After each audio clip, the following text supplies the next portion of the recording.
Selamat malam. Bertemu kembali dengan saya Wisma Yunita dalam materi kali ini. Wisma Yunita dari Magister Pendidikan Bahasa Inggris FKIP Universitas Bengkulu.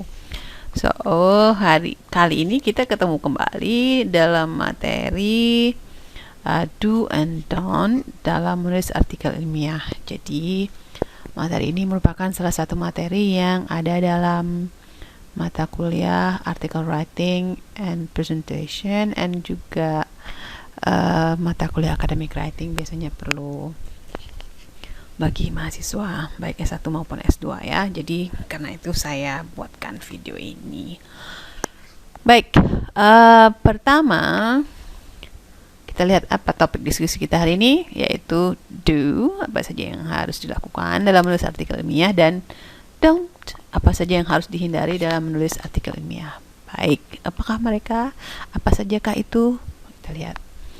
Yang pertama, sebelum kita ke do and don't itu tadi, jadi dalam artikel ilmiah itu menurut Ahmad 2016 penulisan kerangka artikel ilmiah, jadi komponen-komponennya ada dari judul artikel ilmiah, nama penulis, dan afiliasi biasanya ya, kemudian abstrak, kata kunci, lalu ada pendahuluan, metode. Kalau ditaruh review dia masuk pendahuluan ya, terus kemudian hasil bahasan atau pembahasan, kemudian kesimpulan dan saran, daftar rujukan. Nah, biasanya sebelum daftar rujukan ini juga harus ada semacam acknowledgement ya, penghargaan ya, ucapan terima kasih gitu. Nah, kemudian baru lampiran bila ada perlu yang dilampirkan ya. Artikel ilmiah itu komponennya kurang lebih ini, tapi kalau dalam bahasa Inggris itu ada polanya IMRAD gitu ya, introduction, method, result, and discussion. That's the core point of the article. Oke, langkah praktis memulai menulis artikel ilmiah. Apa aja langkahnya? Oke, yang pertama itu mesti cermati dan pelajari template artikel dari jurnal di mana kita akan mengirimkan artikel. Ini kalau misalnya kita mau mengirimkan ke jurnal Joal, maka kita harus pahami template jurnal Joal itu. Oke. Lalu ikuti aturan tata tulis dan item-item yang wajib ada.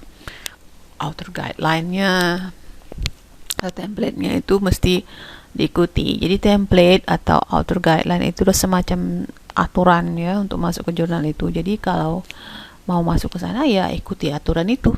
Kalau tidak mau mengikuti aturan itu ya kemungkinan di reject ya besar gitu. Kemungkinan ditolak gitu ya. Soalnya sama seperti kita, kalau ada orang mau masuk ke rumah kita gitu kan, mestinya mereka atau orang itu harus mengikuti aturan di rumah kita gitu. Oke, yang kedua,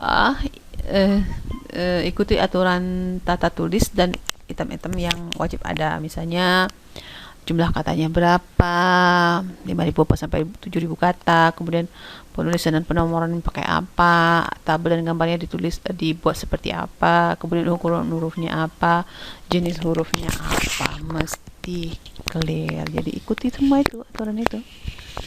Lalu ada bagian awal atau bagian introduction-nya. Jadi ikuti semua ketentuan yang diminta untuk penulisan. Misalnya,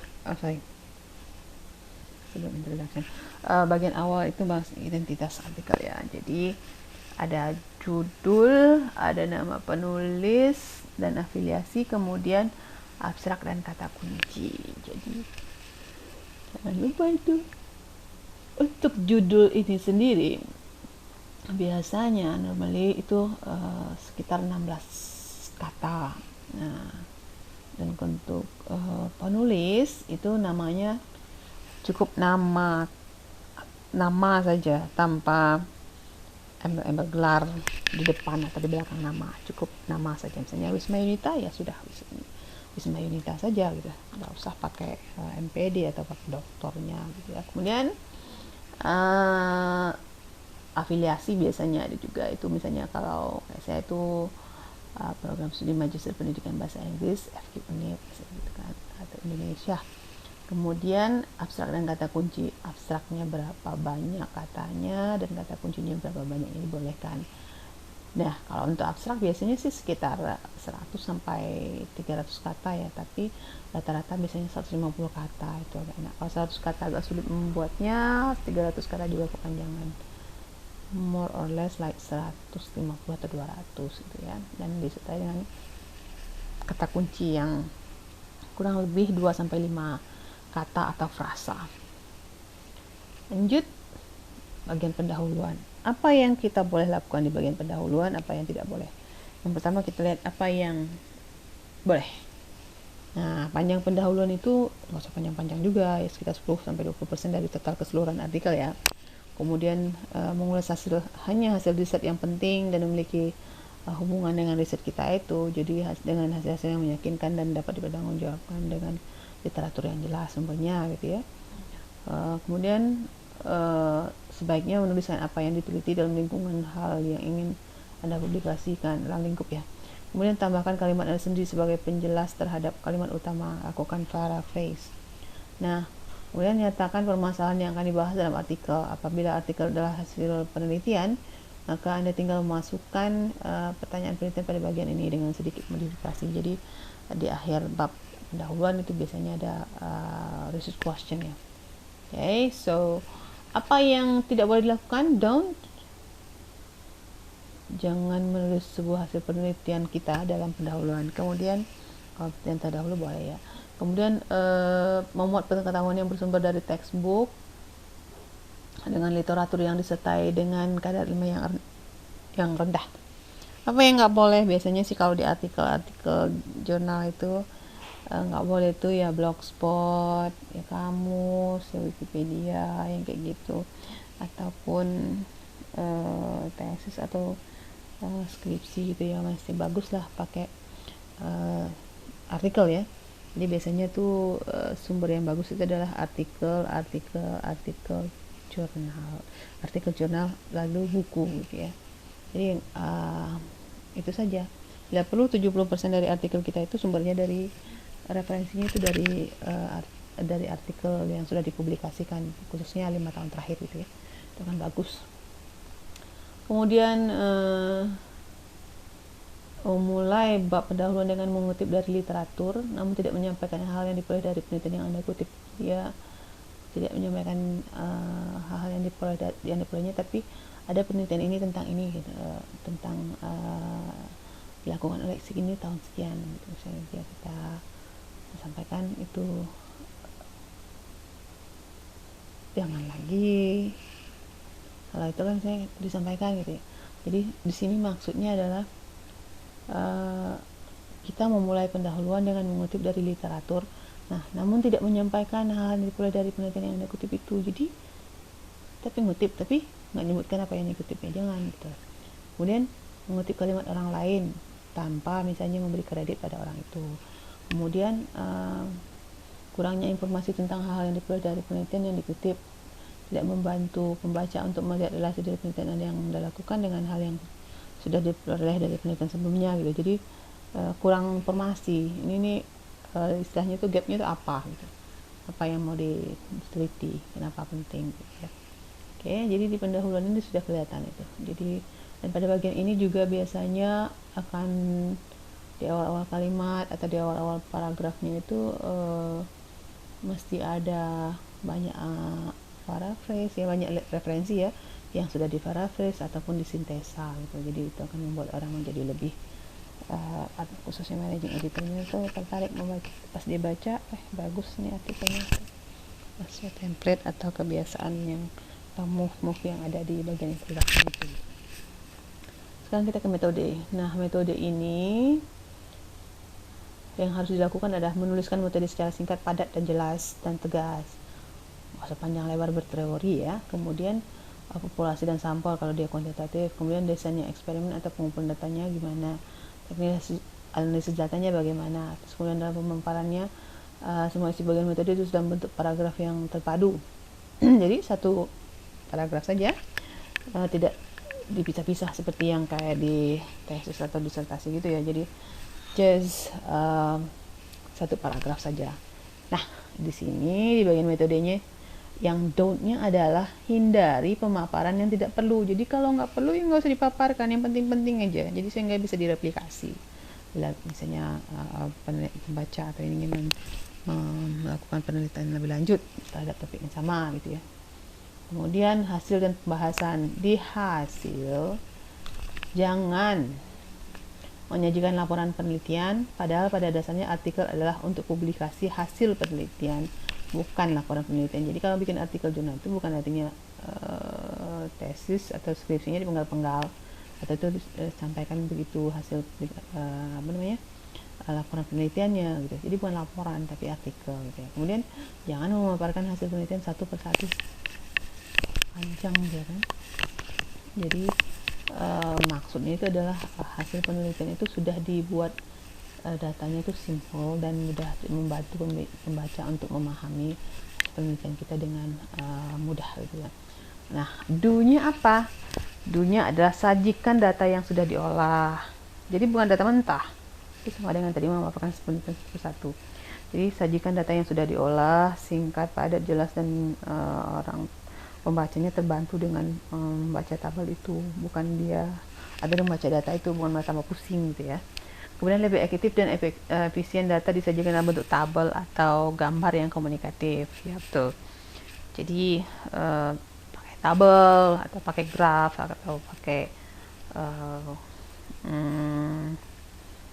chart gitu ya, boleh saja. Kemudian pembahasannya itu mendeskripsikan lebih mendalam atas fenomena yang ditemukan dari hasil ya yang disajikan. Setelah itu dia juga mengaitkannya dengan publikasi di jurnal lain. Jadi ketika kita membuat pembahasan itu hasilnya apa, kemudian hasilnya tadi apa, kemudian kenapa begitu gitu. Jadi analisis kritis kita terhadap si temuan gitu. Jadi kita menemukan ini kenapa dia begitu, karena begini. Nah, penelitian ini sama dengan penelitian terdahulu atau penelitian ini didukung oleh pendapat si ini. Gitu. Di sinilah ya di bagian pembahasan itu yang merupakan tempat kita berargumen dengan menampilkan analisis kritis kita terhadap data yang sudah kita peroleh gitu ya. Nah, kemudian ada kesimpulan. Kesimpulan itu sebaiknya menjawab permasalahan yang dinyatakan pada bagian akhir pendahuluan. Jadi research question terjawab di bagian kesimpulan itu. Jadi yang ditanyakan apa? Jawab di sini. Kalau nggak ditanyakan jangan jawab gitu. Misalnya banyak data saya mau sampaikan semua, nggak usah. Pertanyaannya apa tadi yang mau disampaikan, itu aja. Kemudian simpulan ditulis dalam bentuk paragraf dan tidak dibuat poin-poin dalam bullet numbering. Nah, itu dalam bentuk artikel ya. Kalau di skripsi atau tesis bolehlah dikasih bullet numbering gitu ya. Terus di kesimpulan itu nggak usah bertele-tele. Singkat, padat, jelas. Jadi apa pertanyaannya, research questionnya apa, sudah terjawab, itu kesimpulannya gitu ya. Kemudian daftar rujukan. Nah, sekarang itu trennya kalau sebelum ke daftar rujukan itu ada namanya acknowledgement. Nah, di acknowledgement itu kita menyampaikan ucapan terima kasih kepada pihak-pihak yang telah mendanai, yang membantu berpartisipasi dalam penelitian kita. Itu sampaikan di sana. Nah, itu biasanya harus ada. Terutama apalagi kalau misalnya kita tuh melakukan penelitian hibah yang dari universitas atau dari kementerian gitu ya. Jadi kita harus sampaikan ini bahwa penelitian ini didanai oleh Universitas Bengkulu melalui skema penelitian unggulan misalnya gitu. Jadi harus sampaikan situ. Jadi di artikel disampaikan. Kemudian daftar rujukan. Rujukan tergantung dari jurnalnya minta apa. Apakah pakai APA atau misalnya harus pakai Mendeley ya. Kalau memang harus pakai aplikasi Mendeley harus pakai ya. Dan daftar rujukan itu hanya berisi rujukan yang benar-benar digunakan dalam teks artikel yang ditulis. Jadi jangan gini, di tesisnya banyak, itu kita tinggal copy paste aja yang dari referensi tesisnya ke artikel. Tidak, jadi harus dipilah-pilah lagi. Yang mana yang ada, kalau nggak ada itu dikeluarkan dari sana gitu ya. Kemudian pastikan tata cara penulisan daftar rujukan sesuai yang diminta dalam template artikel jurnal. Nah, makanya tadi itu perlu kita baca template-nya. Dia mau jurnal jenis huruf seperti apa misalnya gitu. Jadi ikutilah template dari jurnal itu atau author guideline-nya, itu yang penting sekali untuk ketika kita mau menulis gitu. Jadi sebelum misalnya saya mau nulis ke jurnal itu gitu, jadi kita udah punya target jurnalnya apa, baru kita masuk ke jurnal itu, kita pelajari, bila perlu ngambil artikel yang dari jurnal itu kita kutip dengan artikel ilmiah kita nanti untuk mendukung pendapat kita dan segala macam. Jadi gunakanlah rujukan yang pas, biasanya apakah dengan menggunakan APA style yang biasanya banyak dipakai itu APA style gitu ya, ataupun cara yang lainnya. Nah, kemudian pada daftar rujukan ini jangan menambahkan rujukan yang tidak berisi pada artikel agar terlihat banyak. Jadi nggak usah, kalau nggak ada di bodinya jangan taruh di referensi. Kalau ada di referensi berarti harus ada di body. Jadi harus dibersihkan, dicek ulang dan clean kan gitu. Jadi daftar rujukannya sudah sama gitu ya, sesuai dengan apa yang dipakai dalam body of the article itu. Kayak gitu. Kemudian thank you. Nah, jadi sampai di situ. Nanti kalau misalnya ada pertanyaan atau apa, Anda boleh bertanya kepada saya melalui email, boleh. Email saya wismayunita@unip.ac.id. Sekian dulu untuk materi hari ini, untuk materi yang pada pertemuan kali ini. Semoga ada manfaatnya dan akhirnya saya ucapkan thank you dan wassalamualaikum warahmatullahi wabarakatuh.